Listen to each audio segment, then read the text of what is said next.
Hello बच्चों, कैसे हैं आप सभी। स्वागत है आप सभी का मेरे YouTube चैनल पर। और मेरा नाम है संतोष कुमार गौड़ और इसी नाम से मेरा YouTube चैनल भी है। तो चलिए शुरू करते हैं आज का सफ़र, जो कि चल रहा है यूरोप में, और हम पढ़ रहे हैं यूरोप में राष्ट्रवाद का उदय। और आज हम देखेंगे फ्रांसीसी क्रांति, फ्रांस की क्रांति जो कि सन 1789 में हुई थी, और फ्रांस की क्रांति के क्या क्या कारण थे। तो चलिए हम पहले तो एक नज़र डालते हैं फ्रांस की क्रांति पे, जो 1789 में घटित हुई। क्या है ये फ्रांस की क्रांति। पिछले टॉपिक में भी मैंने आपको फ्रांस की क्रांति के बारे में बताया है, और थोड़ा आज भी आपको रिवीजन करा देता हूँ फ्रांसीसी क्रांति के बारे में। ये सन 1789 की जो फ्रांसीसी क्रांति थी, उसी के साथ राष्ट्रवाद की प्रथम स्पष्ट अभिव्यक्ति हुई। पहली बार पता चला कि राष्ट्रवाद क्या है। 1789 ईस्वी में फ्रांस एक ऐसा राज्य था जिसके समस्त भूभाग पर एक निरंकुश शासक का अधिकार था। फ्रांसीसी क्रांति में जो राजनीतिक और संवैधानिक परिवर्तन हुए, उनसे प्रभुसत्ता राजतंत्र से निकलकर फ्रांसीसी नागरिकों के समूह में हस्तांतरित हो गई। क्रांति ने घोषणा की कि अब लोगों द्वारा राष्ट्र का गठन होगा और वे ही उसकी नियति निर्धारित भी करेंगे। यह क्रांति सामंतवाद, वर्गीय विशेषाधिकार, भ्रष्ट नौकरशाही और निरंकुशवाद, मगर अयोग्य राजतंत्र के विरुद्ध मध्यम वर्ग का विद्रोह था। इस क्रांति के साथ ही विश्व में राष्ट्रीय जागरण और राष्ट्रीय विद्रोह का इतिहास भी प्रारंभ होता है। इस क्रांति ने मानव समुदाय को स्वतंत्रता, समानता और बंधुत्व का संदेश भी दिया। और फ्रांस की क्रांति के विषय में, उसके क्रांति के क्या क्या कारण थे, ये हम अन्य जो भी हेडिंग आप देख रहे हैं उन हेडिंग के अंतर्गत हम इसको देखते हैं। तो सबसे पहली हेडिंग हम देखते हैं राजनीतिक कारण, कि फ्रांस की क्रांति के पीछे जो राजनीतिक कारण थे, उन कारणों में क्या क्या कारण महत्वपूर्ण रहे हैं। तो पहला कारण हम देख रहे हैं, यहाँ पर लिखा हुआ है निरंकुश राजतंत्र। पहला कारण है निरंकुश राजतंत्र। देखिए, हम सिर्फ फ्रांस की क्रांति के बारे में बात ना करके अगर हम अन्य क्रांतियों के बारे में भी बात करें, तो हर जगह आपको एक कॉमन कारण जो दिखाई देगा राजनीतिक कारणों में, वो कारण होगा निरंकुश राजतंत्र। तो ये निरंकुश राजतंत्र है क्या, हम फ्रांसीसी क्रांति के संबंध में देखते हैं। निरंकुश राजतंत्र, फ्रांसीसी राजनीति जीवन का मुख्य पहलू निरंकुशता ही था। इस निरंकुश राजतंत्र में किसी प्रतिनिधि सभा का अभाव था। बूर्बो शासकों के विषय में कहा जाता है कि ना तो वे पुरानी बातें भूलते थे और न नई बातें सीखते थे। जैसे हमारे घरों में जो है बड़े बुजुर्ग होते हैं, अगर जैसे दादी या जो है नानी वगैरह, अगर आप उनको नए सिस्टम के बारे में बताना शुरू करेंगे तो वो आपकी बातों को जो है समझेंगे ही नहीं और आपको डांट करके चुप करा देंगे।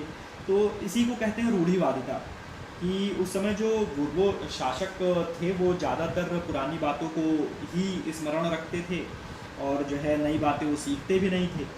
लुई 16वां काफ़ी दम्भी और लड़ाकू प्रवृत्ति का था। ठीक है, वह कहा करता था कि वही राज्य है, मतलब लुई 16वां अपने आप को ही राज्य घोषित कर देता था। उसने विशाल स्थायी सेना का गठन किया, सामंतों को कठोरतापूर्वक दबाया, उन्हें प्रशासनिक अधिकारों से वंचित किया तथा प्रजातंत्र का पूर्णतः केंद्रीकरण किया। अब इसका परिणाम क्या निकला?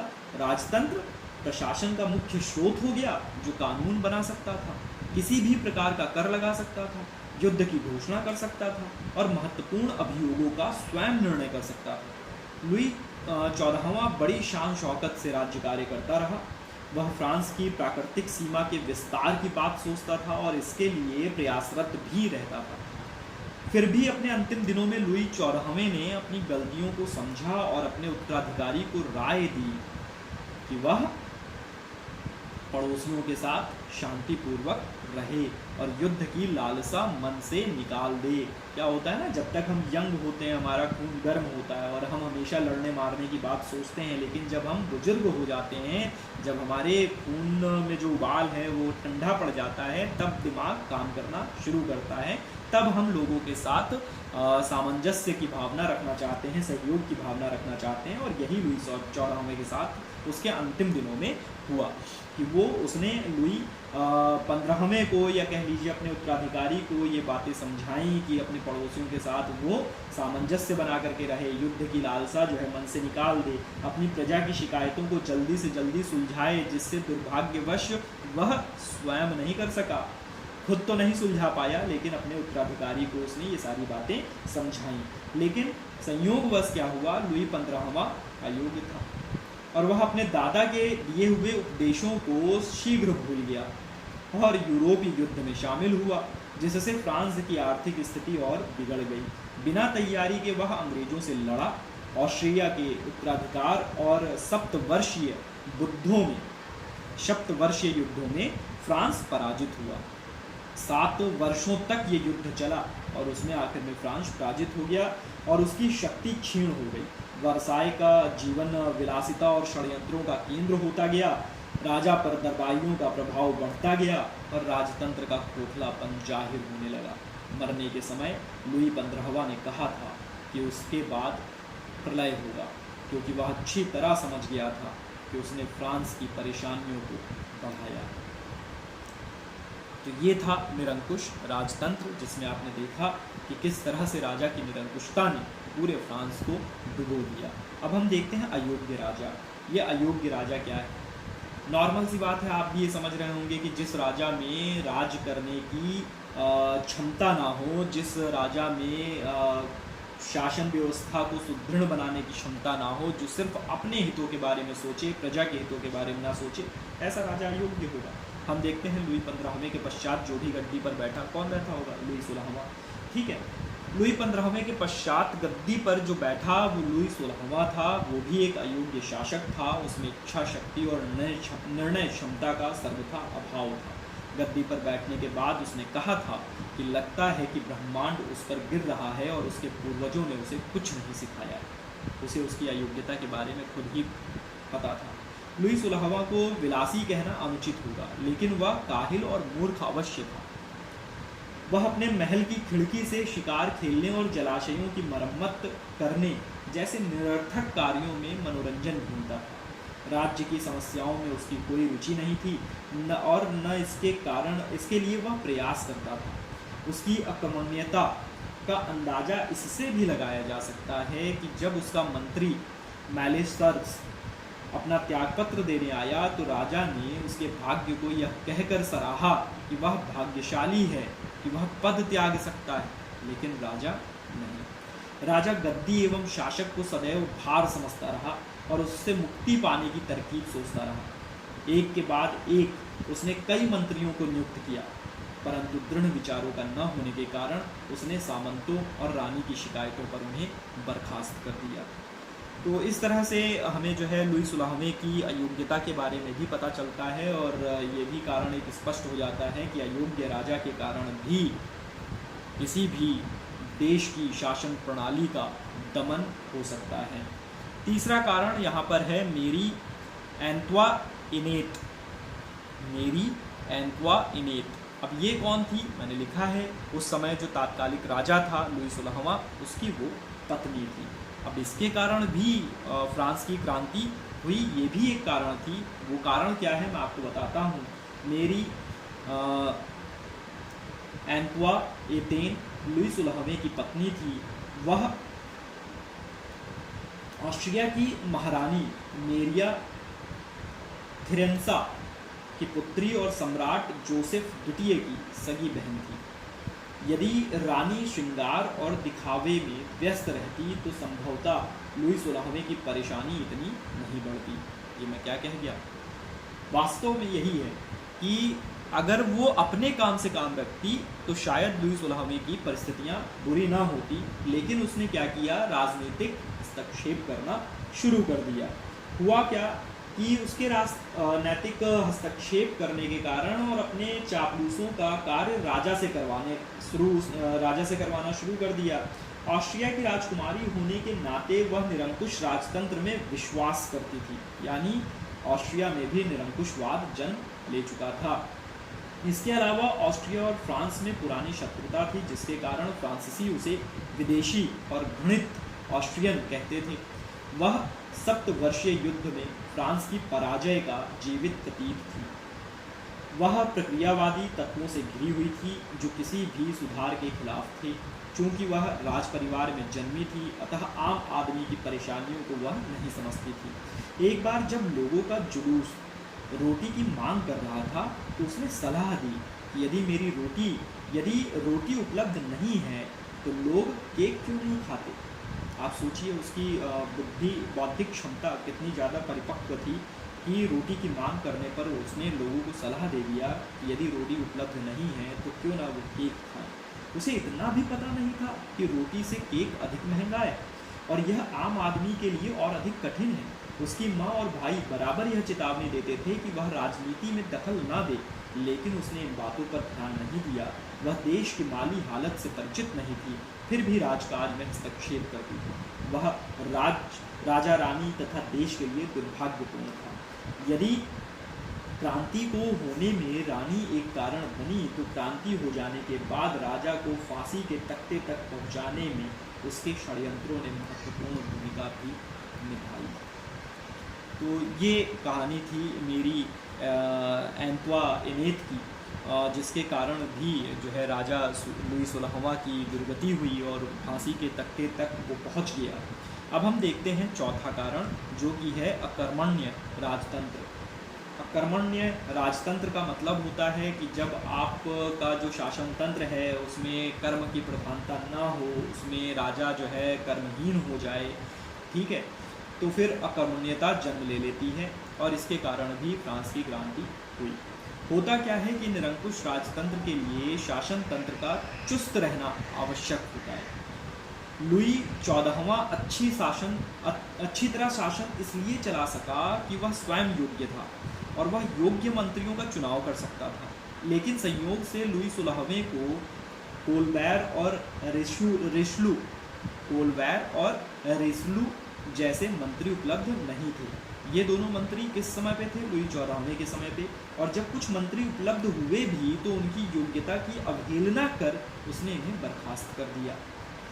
राजागण सामंतों का विरोध करने में मध्यम वर्ग से सहयोग लेते आए थे, लेकिन इस वर्ग को इस तरह की मान्यता नहीं मिली थी वह राजा का पूर्ण समर्थक और उसके तंत्र का वाहक बन जाए। वह लुई 16वें के काल में सामंत विलासी, अयोग्य और अकर्मण्य हो गए थे।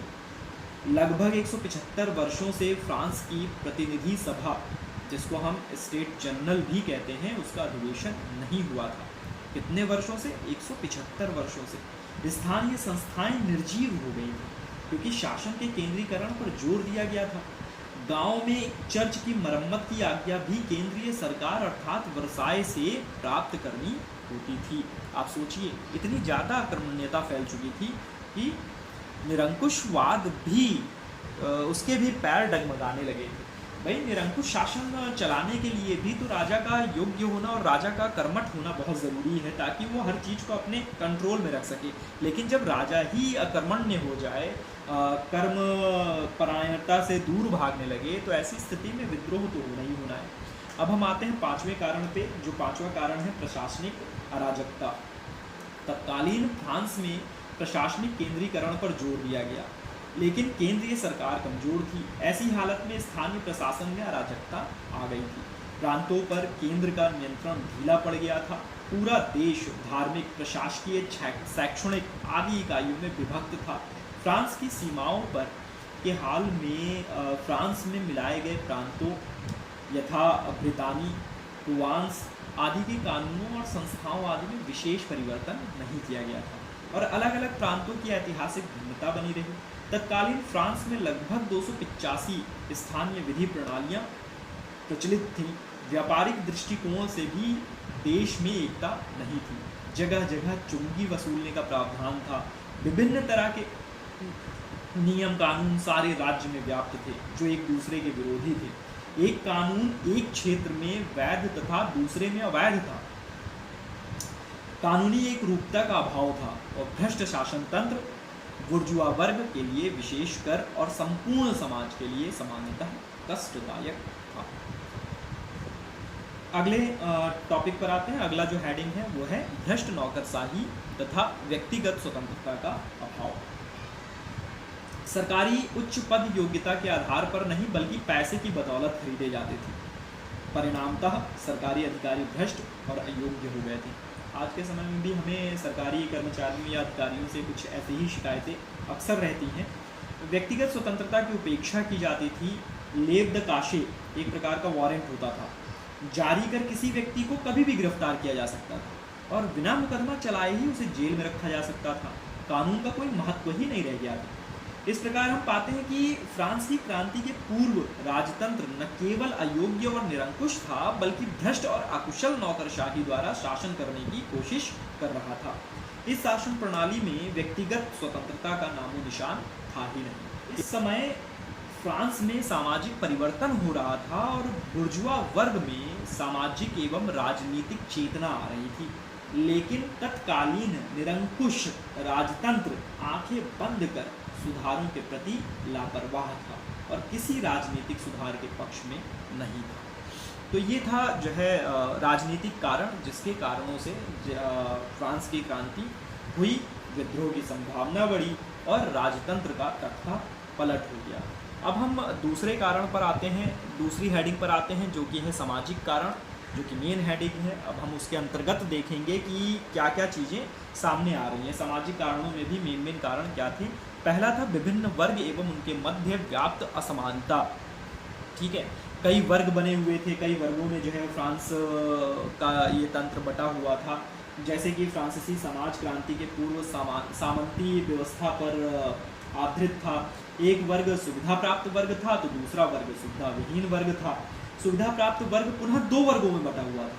प्रथम वर्ग अथवा प्रथम स्टेट में पादरी वर्ग के लोग आते थे और दूसरे वर्ग में सामंत आते थे। पहले वर्ग में लगभग 1,30,000 पादरी थे, दूसरे वर्ग में लगभग 80,000 परिवार या 4 लाख व्यक्ति थे। इन दोनों वर्गों के व्यक्ति प्रायः सभी करों से मुक्त थे। तब आप देख रहे हैं ये जो सुविधा प्राप्त वर्ग था ये करों से मुक्त था और प्रशासकीय पदों और सेना के उच्च पदों पर अधिकतर उन्हीं की नियुक्ति की जाती थी। फ्रांस की जनसंख्या उस समय 2,50,00,000 थी, लगभग 2.5 करोड़, मगर फ्रांस की कुल भूमि का 40% भाग इन्हीं दोनों वर्गों के सदस्यों के पास था। तो चलिए इन्हीं दोनों वर्गों के जो सदस्य थे, पादरी वर्ग और सामंत वर्ग, तो हम पहले पादरी वर्ग को देख लेते हैं कि फ्रांसीसी पुरातन व्यवस्था में पादरी प्रथम स्टेट के सदस्य थे, जो रोमन कैथोलिक चर्च के अधिकारी भी थे। इनके अपने स्वतंत्र संगठन, कानून, न्यायालय और करारोपण के अधिकार थे, लेकिन देश की जमीन का 5वां भाग चर्च के पास था और वह आम जनता से टाइथ वसूलता था। इसकी आमदनी असीमित थी। पादरियों की आमदनी बढ़ गई थी, इसलिए वे विलास में डूबे हुए थे।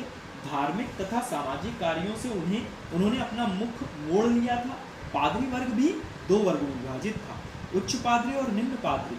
उच्च पादरी वर्साय में रहते थे और निम्न पादरियों द्वारा एकत्रित आय से ऐशो आराम की जिंदगी व्यतीत करते थे। वास्तविक धार्मिक कार्य निम्न पादरियों को करना पड़ता था। निम्न पादरी आम जनता के साथ गांवों में रहते थे और उसी वर्ग से आते थे, जिस कारण उनकी परेशानियों से अवगत थे और उनके प्रति सहानुभूति रखते थे। इसी कारण क्रांति के समय निम्न पादरी आम जनता के सदस्यों के साथ मिल गए। अब देखते हैं हम नेक्स्ट कारण, जो कि है सामंत वर्ग। सामंत या अभिज्ञात वर्ग के लोग द्वितीय स्टेट कहलाते थे। इन्हें कई तरह की सुविधाएं प्राप्त थी। ये अभिज्ञात नहीं बल्कि अभिजात है, ठीक है। सर्वप्रथम उन्हें किसी तरह का कर नहीं देना पड़ता था और सभी उच्च राजकीय पदों पर केवल इन्हीं की नियुक्ति होती थी। वे फ्रांस की 1/4 भूमि के मालिक भी थे। इस वर्ग में धनी और अमीर दोनों थे, किंतु दोनों समान रूप से किसानों का शोषण करते थे। किसानों से वे तरह तरह के सामंती कर, अन्य देय और बेगारी लेते थे। कुलीनों के पालतू पशु कृषकों के खेत उजाड़ देते थे, लेकिन उनके विरुद्ध बोल नहीं सकते थे। जंगली जानवरों को भी वे नहीं खदेड़ सकते थे, क्योंकि वे सामंतों का शिकार खेलने के काम आते थे। आर्थिक लाभ के लिए सामंत अपनी जागीरों में आटा पीसने की चक्की, शराब बनाने की भट्टी और तंदूर सेकने की भट्टी बनाए हुए थे, जिनका उपयोग वहाँ के स्थानीय लोगों को पैसा देकर करना निहायत जरूरी था। खेत बेचने पर किसान को बिके खेत का 5वां हिस्सा जमींदार को देना पड़ता था। बाहर से आने वाली चीज़ों पर वे कर वसूलते थे, सड़कों और पुलों पर वे टोल टैक्स उगाते थे। तो ये स्थिति थी सामंत वर्ग की। जैसे हमारे यहाँ जमींदारी प्रथा के समय जमींदारों द्वारा जो है किसानों से लगान वगैरह वसूला जाता था और किसानों का बहुत ही अधिक शोषण किया जाता था, वही कुछ स्थिति फ्रांस में भी थी। चौथा कारण हम देखते हैं। चौथा कारण है सुविधाहीन वर्ग।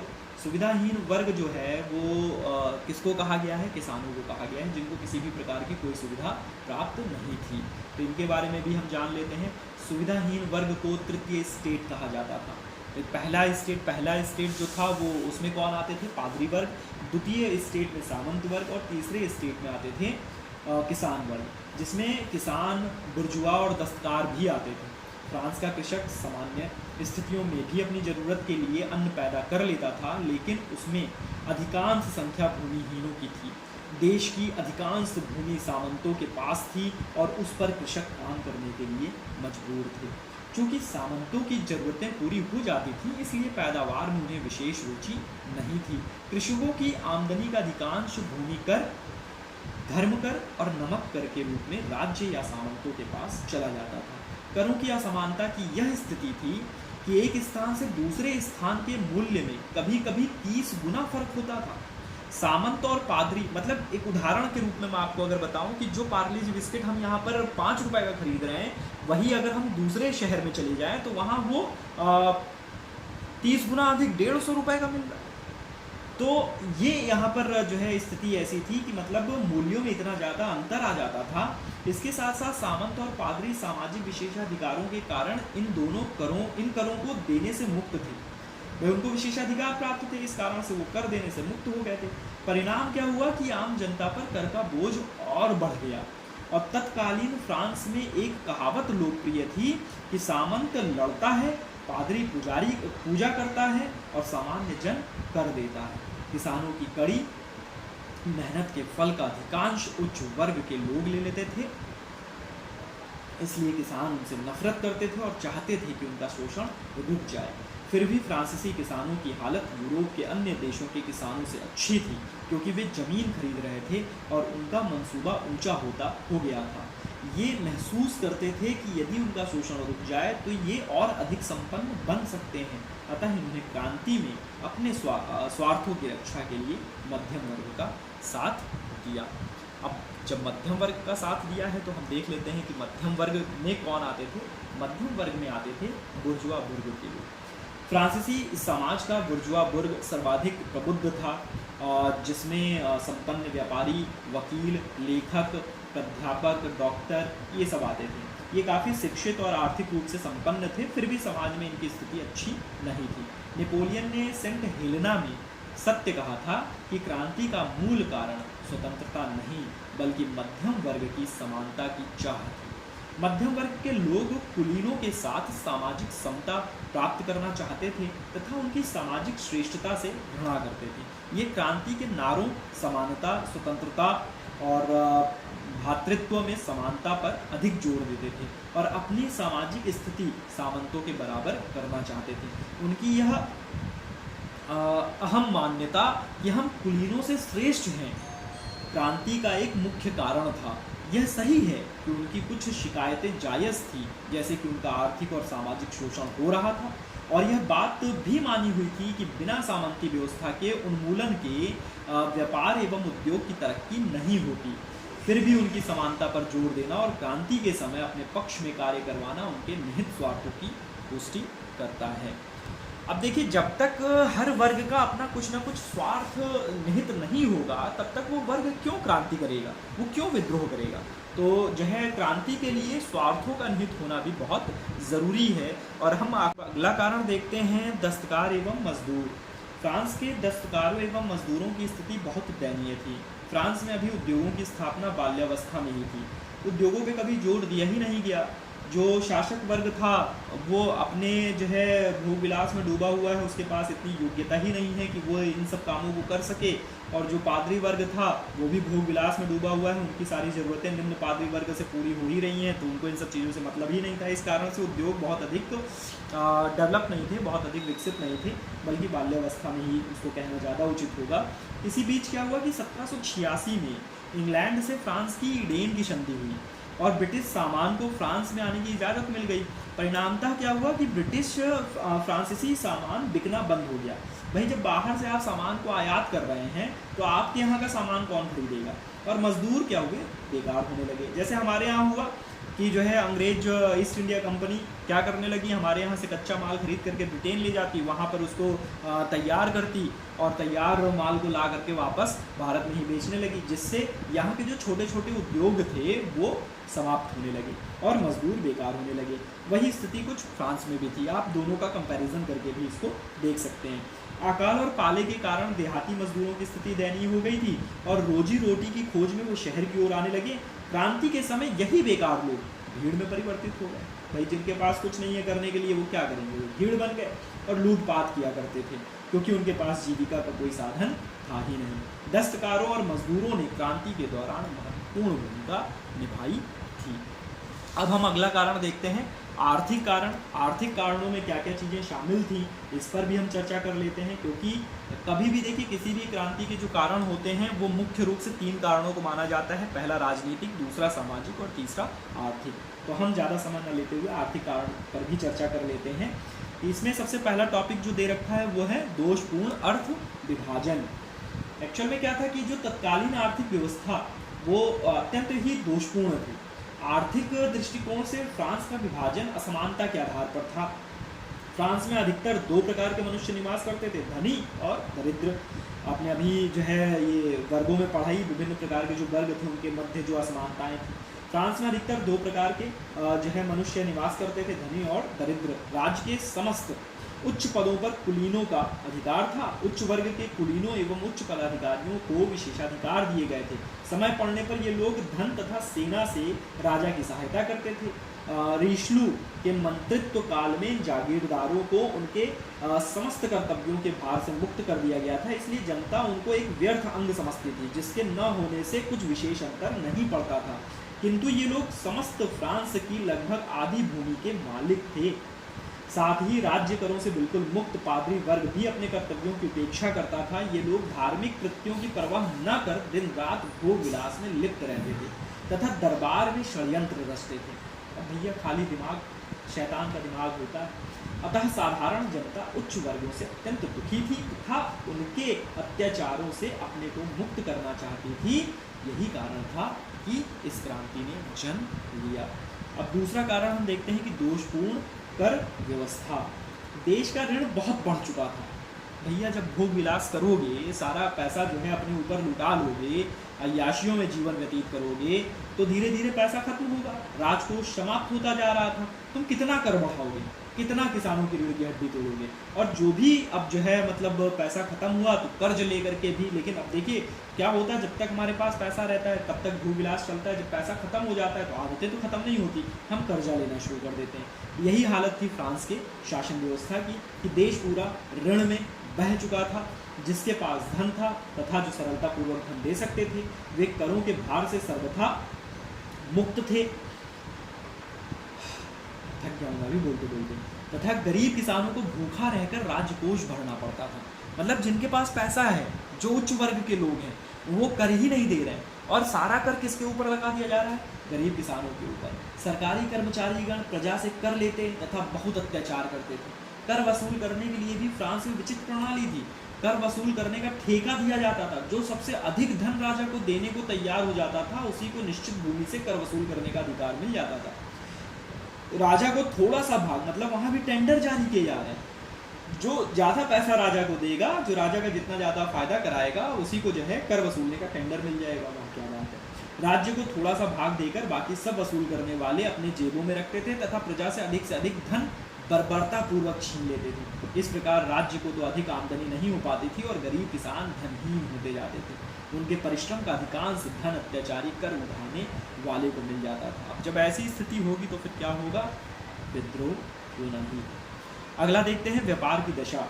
व्यापार भी इस समय अवनति की अवस्था में था, डूब रहा था। फ्रांस के विभिन्न भागों की व्यापार प्रणाली भी भिन्न थी। नापने तोलने की विधि भी स्थान स्थान पर अलग अलग थी। सिक्के भी समस्त फ्रांस में समान न थे, चूंकि दर भी विभिन्न स्थानों पर विभिन्न थी तथा फ्रांस के अंदर भी एक स्थान से दूसरे स्थान तक माल ले जाने में कई बार चुंगी देनी पड़ती थी। छोटे छोटे कारीगरों के संघ बने थे, किंतु इन लोगों को पेट भरने योग्य आमदनी भी न थी। मिल मालिकों को बहुत लाभ होना था, किंतु बेचारे मजदूर दिन भर परिश्रम करके भी भूखे मरते थे। उस समय फ्रांस में वस्तुएं बहुत कम मात्रा में तैयार की जाती थी। परिणाम स्वरूप क्या हुआ? व्यापार से राज्य को कोई आर्थिक लाभ नहीं मिला। चौथा कारण हम देखते हैं ऋण का भार। यद्यपि फ्रांस यूरोप में एक धनी देश समझा जाता था तथा राज्य की आय भी यथेष्ट थी, किंतु फ्रांस तब भी ऋण के भार से लदा हुआ था। इसका विशेष कारण जो था वो ये कि राज्य तथा राजा की आय अलग अलग नहीं थी। राजा अपने खर्च के लिए राज्य कोष से चाहे जितना रुपया ले सकता था। परिणाम स्वरूप क्या हुआ? राज परिवार के लोग मनमाना खर्च करते रहे तथा उनको रोकने वाला कोई था ही नहीं। उस समय फ्रांस का कोई बजट भी नहीं था। राज्य की आय और व्यय का पूर्ण पता लगाना किसी भी अधिकारी के लिए असंभव था। राज्य का कोष एकदम रिक्त था। लुई 15वें के समय से ही उसके कृपा पात्रों को पेंशन और इनाम मिलते थे, जिसके लिए ऋण लेना पड़ता था, किंतु ऋण भी आखिर कब तक मिल सकता था? लुई 16वें के काल में फ्रांस की आर्थिक स्थिति अत्यंत संकटपूर्ण बन चुकी थी। अमेरिका के स्वाधीनता संग्राम में भी बहुत धन फ्रांस को कर्ज लेना पड़ा तथा फ्रांस के क्रांति के समय व्यापार पर लिया हुआ ऋण लगभग 60 करोड़ डॉलर तक जा पहुंचा था। यह ऋण प्रति वर्ष 2.5 करोड़ डॉलर की दर से बढ़ता जा रहा है। 60 करोड़ डॉलर का ऋण और हर साल उसके ऊपर जो इंटरेस्ट लग रहा था वो 2.5 करोड़ लग रहा था। 2.5 करोड़ डॉलर। मूलधन की तो बात ही क्या, फ्रांस ब्याज तक चुकाने में असमर्थ था। इसका अर्थ था कि फ्रांस दिवालिया बनता जा रहा था। लुई 16वें ने इसकी रोकथाम के लिए बहुत प्रयत्न किए, कई योग्य मंत्रियों की नियुक्ति करी, किंतु मंत्री लोग क्या कर सकते थे? जब राजा तथा रानी खर्च कम करने को किसी प्रकार भी तैयार न थे, विवश होकर विशिष्टों की सभा का आयोजन हुआ, किंतु वह भी असफल रही, क्योंकि अमीर वर्ग ने अब तक परिस्थिति की गंभीरता को नहीं समझा था तथा उच्च वर्ग के जमींदार व पादरी कर देने में अपना अपमान समझते थे। ये लोग ये नहीं समझ सके कि इस समय राजा की बात को न मानकर कितनी बड़ी भूल कर रहे हैं और उसका बदला उन्हें अपने खून से देना पड़ेगा। जो काम राजा पूरा जोर लगाकर वर्षों में भी न कर पाया था, राष्ट्रीय सभा में 1 सप्ताह में कर दिखाया। उसने आते ही समस्त विशेषाधिकारों का अंत कर जागीरदारी प्रथा का उन्मूलन कर दिया तथा क्रांति के समय जागीरदारों को अपना सर्वस्व, यहाँ तक कि रक्त भी देकर जनता के रोष का प्रतिकार करना पड़ा। स्टेट जनरल के अधिवेशन का सबसे प्रमुख कारण फ्रांस की बिगड़ती हुई आर्थिक दशा की थी। इसलिए तत्कालीन आर्थिक दुर्दशा को ही फ्रांस की क्रांति का सबसे महत्वपूर्ण कारण समझा जाता है। बहुत ही इम्पोर्टेंट कारण है ये आर्थिक कारण। अब जो है लास्ट मैंने लिखा है न्यूनतम मजदूरी। एक्चुअल में क्या था ना कि जो है क्या हो रहा था कि यही ऋण जो इनके ऊपर बढ़ता जा रहा था, उसी ऋण के भार को कम करने के लिए जब ये स्टेट जनरल के इन्होंने जो है सभा बुलाई थी, तो उसमें क्या किया, निम्न वर्ग को नहीं आमंत्रित किया, केवल उच्च वर्ग, पादरी वर्ग, सामंत वर्ग, ये अपना मिल बैठ करके इन्होंने बातचीत करी और उसमें जनता के ऊपर, किसानों के ऊपर या जो है मजदूरों के ऊपर अधिक से अधिक कर थोप दिए। ठीक है, इसके साथ ही साथ कर तो बढ़ गया। अब जब कर बढ़ेंगे तो वस्तु की कीमतें भी बढ़ेंगी। अब वस्तु की कीमतें भी बढ़ रही हैं, लेकिन इसके बावजूद जो है मजदूरों की जो मजदूरी है उसमें कोई इजाफा नहीं हो रहा, जिसके कारण वो 2 रोटी भी नहीं खरीद सकता, वो अपने लिए भोजन की उचित व्यवस्था भी नहीं कर पाता। इस कारण से भी मजदूरों ने किसानों का पूरा सहयोग किया इस क्रांति को भड़काने में। अब देखिए लास्ट में हम देखते हैं अन्य कारण। अब हमारे पास कोई ऐसा कारण भी नहीं है, तो अन्य कारणों में हम ज़्यादातर जब चर्चा करते हैं तो हम बात करते हैं सैनिक कारणों की और उस समय के तात्कालिक कारणों की। सैनिक कारणों में हम देखते हैं कि फ्रांस के प्रशासन का दुर्भाग्य ही ऐसा था कि सेना उससे असंतुष्ट थी। सेना किसी भी देश, विशेषकर निरंकुश शासन वाले देशों की रीढ़ होती है। भाई कोई भी काम अगर आपको कराना है तो आप सेना के दम पे ही तो बलपूर्वक करा सकते हैं, और अगर सेना में असंतोष फैला हो तो उसका पतन निश्चित हो जाता है। कठोर अनुशासन, कम वेतन, खराब भोजन, यही सब कारण थे जिसके कारण फ्रांस के सैनिक असंतुष्ट थे। अमेरिकी स्वातंत्र्य संग्राम में भाग लेकर लौटी सेना में लोकतंत्रात्मक विचारों का प्रचार हो रहा था। इस प्रकार संपूर्ण फ्रांसीसी समाज में असमानता, असंतोष और अन्याय का अंधकार छाया हुआ था। ठीक है, इस कारण से भी सैनिकों में रोष व्याप्त हो गया, जिसके कारण अब देखिए एक जो है विद्वान हैं किटलवी, उन्होंने क्या कहा है कि फ्रांस शिकायत और स्वतंत्रता, अनुदारता और उदारता, रोष और उत्प्रेरणा का वह समन्वय उपस्थित करता था जो क्रांति के लिए सर्वश्रेष्ठ सामग्री प्रदान करता है। तो ये सैनिक कारण थे। इसके अलावा हम तात्कालिक घटनाओं पर भी अगर हम थोड़ा सा ध्यान दें तो तात्कालिक कारण भी समझेंगे कि 1776 से 1787 तक इंग्लैंड के विरुद्ध अमेरिकी उपनिवेशवासियों ने स्वतंत्रता संग्राम किया। फ्रांस ने अमेरिका को इंग्लैंड के विरुद्ध धन जन से सहायता करी। अमेरिका में फ्रांसीसी सैनिक अंग्रेजों के विरुद्ध लड़ रहे थे। 1787 ईस्वी में अमेरिका की विजय हुई तथा उपनिवेशवासियों ने स्वतंत्रता, समानता और भ्रातृत्व के महत्वपूर्ण सिद्धांतों के आधार पर अपने देश में एक लोक सत्तावादी गणराज्य की स्थापना करी, जिसका आज का नाम संयुक्त राज्य अमेरिका है। उपनिवेशवासी इस युद्ध में सफल रहे। उनकी सफलता ने फ्रांसीसियों को भी प्रेरित किया कि वे भी क्रांति कर अपने को राजाओं की स्वेच्छाचारिता से, सामंतों के अत्याचार से एवं पुरोहितों के प्रतिबंधों से मुक्त करा ले। प्रसिद्ध लेखक एक हैं जिनका नाम है वर्क, उनका जो है इस संबंध में जो कथन है, उन्होंने कहा है कि अमेरिका वादियों से स्वतंत्रता संग्राम और उसमें उनकी सफलता ने फ्रांस की जनता पर गहरा प्रभाव डाला। ठीक है, तो ये कुछ तात्कालिक कारण भी रहे हैं। अब भैया तुम अपनी सेना भेज दोगे अमेरिका जो खुद उपनिवेश था किसका, इंग्लैंड का, उसके खिलाफ तुम, इंग्लैंड के खिलाफ तुम युद्ध कर रहे हो, अमेरिका की सहायता कर रहे हो, तो जो है उन्होंने तो अपने आप को खुद एक दासत्व से मुक्त किया है ना अपने आप को। तो सेना जब लड़ करके आ रही है तो उसको भी तो ये मालूम चल गया कि जो है भैया वो समानता के लिए लड़ रहे थे, वो दासता से मुक्ति के लिए लड़ रहे थे, करों से मुक्ति के लिए लड़ रहे थे, यही काम हम अपने देश में भी चल करके करें। और इस प्रकार से ये फ्रांस की क्रांति 1789 में हुई, और जिसमें बाद में लुई 16वें के ऊपर कई अभियोग चला करके उसको मृत्युदंड, फांसी की सज़ा दी गई। तो चलिए आज इस टॉपिक को यहीं पर समाप्त करते हैं और फिर मिलते हैं अगले टॉपिक में। मैं एक बात ज़रूर कहना चाहूँगा कि जो है आप इस जो चैनल जिसका नाम है संतोष कुमार गौड़, इसको सब्सक्राइब जरूर कर लीजिए, और जो है जो बेल आइकन आपको सब्सक्रिप्शन बटन के बगल में जो है आपको एक बेल आइकन दिखेगा, उसको भी ज़रूर दबा दीजिएगा, ताकि मेरी आगे आने वाली जो इसी सीरीज़ में अभी यूरोप के राष्ट्रवाद में कई सारे भाग भी आएंगे, तो ये सीरीज़ चलती रहेगी और आपको इसकी नोटिफिकेशन भी मिलते जाएंगे जैसे जैसे मैं वीडियो अपलोड करता जाऊँगा। तब तक के लिए जय हिंद।